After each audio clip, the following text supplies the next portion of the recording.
Have you ever wondered how companies work? Welcome back to the channel. Today, we explore business management. This subject is crucial for Class 12 students. But it's more than just an exam topic. Business management influences our daily lives. Let's dive into the key concepts step by step. First, understand what business management is. It's about planning, organizing, leading, and controlling resources. Resources include people, money, and materials. Next, we explore different types of management.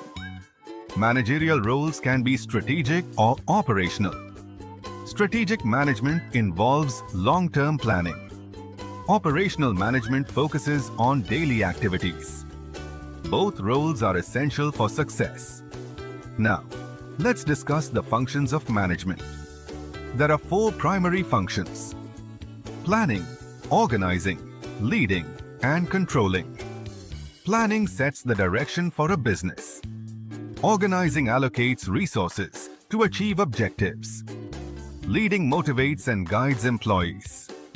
Controlling monitors progress and adjusts plans. Think of it like cooking a meal.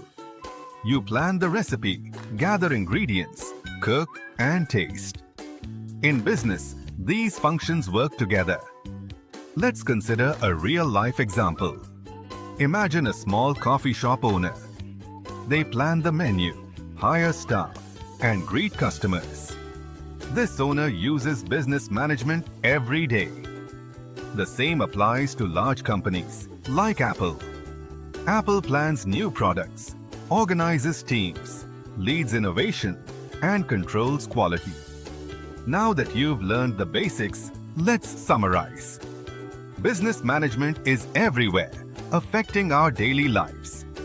It consists of planning, organizing, leading, and controlling. Whether for a small shop or a big company, it's crucial. Want to learn more about business management?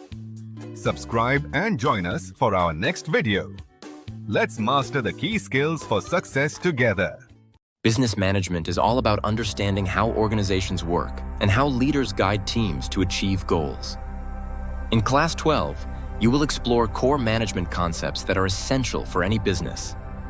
Principles of management are the fundamental guidelines managers follow to ensure smooth operations. These include unity of command, division of work, and discipline. Learning these principles helps you understand how managers make effective decisions and lead teams efficiently. The business environment refers to all external factors affecting a company. This includes economic trends, legal rules, social values, and technology. By analyzing the business environment, managers can adapt to changes and make better strategic choices. Planning involves setting objectives and outlining steps to achieve them. Organizing is about arranging resources and tasks so the plan can be executed. Together, planning and organizing ensure that everyone knows their responsibilities and the business moves in the right direction. Staffing means hiring and developing employees. Directing involves motivating and leading staff to perform their best. Both functions are key to building a strong team and achieving business success. Controlling is about monitoring performance and making corrections when needed. By mastering these concepts, you will be well prepared for your Class 12 business management exams.